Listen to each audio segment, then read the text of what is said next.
Hello, Venugopal రెడ్డేనా phone మాట్లాడేది అని cyber నేరగాళ్ల నుంచి ఫోన్ వచ్చింది. అవునండి, వేణుగోపాల్ రెడ్డినే మాట్లాడుతుంది. మీరెవరండి అంటూ బదులిచ్చాడు. మీరు మీ అమ్మాయి స్టడీ లోన్ కోసం 30 లక్షల లోన్ అడిగారని తెలిసింది. మా కంపెనీ నుంచి మీకు రుణం ఇస్తాం. ఇందుకు మీరు ప్రాసెసింగ్ ఫీజు కోసం 15,000 చెల్లించాల్సి ఉంటుంది అంటూ సైబర్ నేరగాడు వల వేశాడు. విడతల వారీగా 1.37 లక్షల వరకు సైబర్ నేరగాళ్లకు పంపించి నిండా మోసపోయాడు ఓ వ్యక్తి.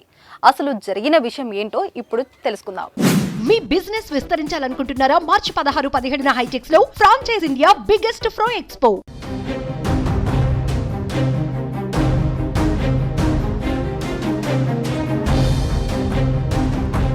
సైబర్ నేరగాళ్లు రోజు రోజుకి రెచ్చిపోతున్నారు. వీరు ఉచ్చులో పడి అమాయకులు నిండా మునిగిపోతున్నారు. సామాన్య ప్రజలకు చిన్న ఆశను ఎరగా పెట్టి అందిన కాడికి దోచుకుంటున్నారు కేటుగాళ్లు. ప్రస్తుత కాలంలో ప్రజలు ఎక్కువగా మోసపోతున్నది సైబర్ నేరగాళ్ల చేతిలోనే. సాధారణంగా ఫోన్ చేయడం లేదా మెసేజ్ను పోలిన మెసేజ్లు పంపి ఖరీదైన వస్తువులు ఆఫర్ ఉన్నాయంటూ లింకులు పంపడం చేస్తారు. పొరపాటున ఫోన్ లిఫ్ట్ చేసిన మెసేజ్లను ఓపెన్ చేస్తే ఇక అంతే సంగతులు. ఆ మెసేజ్ ఓపెన్ చేసిన వారి బ్యాంకు ఖాతాలు నిమిషాల్లో ఖాళీ చేస్తారు. అయితే వీటికి భిన్నంగా ఓ వ్యక్తి సైబర్ నేరగాళ్ల చేతిలో మోసపోయాడు. ఫోన్లు మాట్లాడి సదరు సైబర్ నేరగాళ్ల అతడి నుంచి 1.37 లక్షల డబ్బును స్వాహా చేశారు.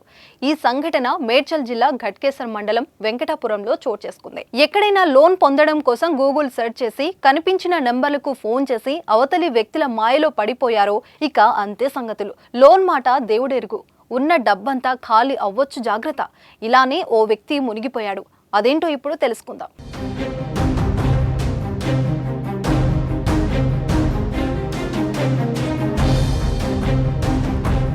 వెంకటాపూర్ గ్రామానికి చెందిన వేణుగోపాల్ రెడ్డి తన కుమార్తె స్టడీ లోన్ కోసం గత ఏడాది జస్ట్ డయల్ సర్వీస్ కు ఫోన్ చేసి 30 లక్షల లోన్ కావాలని అడిగారు. తర్వాత వేణుగోపాల్ రెడ్డికి బజాజ్ ఫైనాన్స్ సర్వీస్ నుంచి అమిత్ అగర్వాల్ అనే పేరుతో ఫోన్ వచ్చింది. మీకు 30 లక్షల లోన్ కావాలి కదా, మేము ఇస్తామంటూ అవతలి వ్యక్తి చెప్పారు. దీంతో ఇది నిజమే అని వేణుగోపాల్ రెడ్డి నమ్మారు.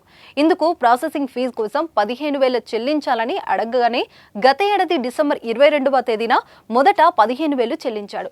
తర్వాత మళ్ళీ ఆ వ్యక్తి ఫోన్ చేసి బీమా లేకుండా లోన్ మంజూరైందని నమ్మించాడు.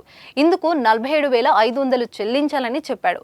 దీంతో డిసెంబర్ 25వ తేదీన వేణుగోపాల్ రెడ్డి 47,500 రూపాయలను ట్రాన్స్ఫర్ చేశాడు.